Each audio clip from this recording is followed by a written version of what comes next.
Hi, my name's Kelsey, and welcome to this week's episode. Basically, I want to talk about reducing overwhelm as a content creator. To be honest, I think anyone, even if you are not a creator, can probably get pretty overwhelmed with social media because the way it's created, right? It's made so that we just want to continuously be on social media and just not get off, which is obviously not great for us. So basically, I'm just going to go over a couple of things that have helped me as a content creator to get a little bit less overwhelmed by it all. One of the first things I'd recommend is having a set day of the week where you actually sit down and plan out your content. So instead of just scripting a video, filming a video, editing a video, if you can, for your social media strategy, script all your videos for the week and then at a separate time film your videos for the week, and then after that edit all of your videos in one go so that you can get in flow and focus on that specific task. Because one thing I have learned recently that I've been doing my whole life, and I'm only now just aware of it and trying to fix it, context switching. For ages, we've been told that multitasking is this amazing skill to have. But really, if you try to multitask, it's just harder to get anything done. And what I've done a lot, and I know a lot of other people struggle with this, is like I'll be working on one thing and then I'll think about another thing and I'll open that up and I'd start working on that. And it's like every time you switch context, apparently it takes quite a long time for your brain to get into flow and to focus.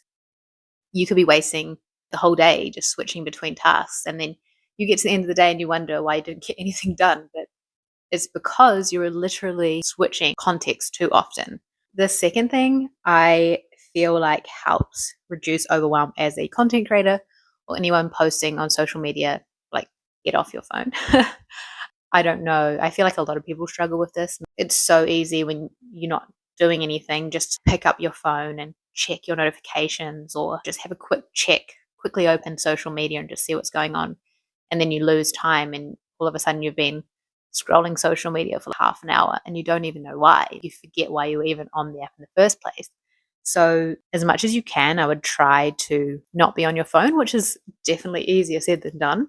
I've tried a few different things for this. So I actually have tried a couple of different app blockers on my phone. I used one and it worked really well for a while. I think it was called Opal, but then my brain just figured out how to deactivate it. And now automatically I just deactivate it. So I'm going to try something else. There's this thing you may have heard of, Brick, where you can lock your phone with a physical device, but I got something similar, but it's like a card. It hasn't arrived yet.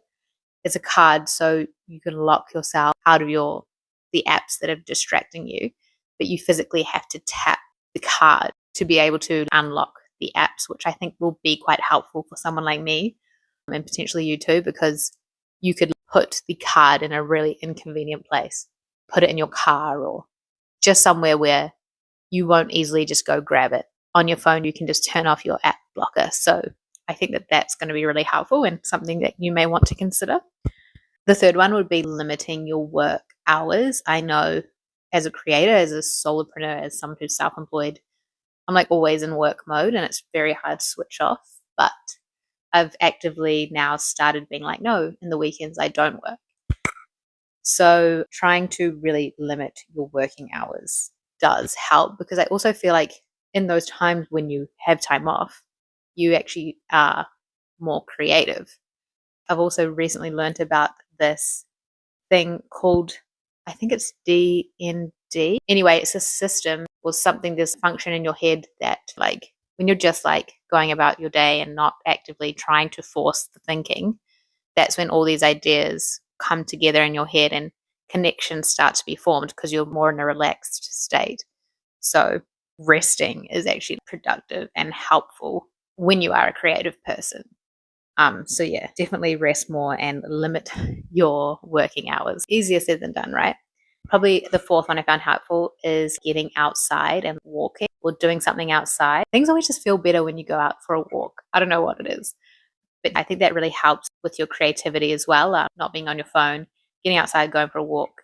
That will be, I think, it for today's episode. Stay tuned for next week.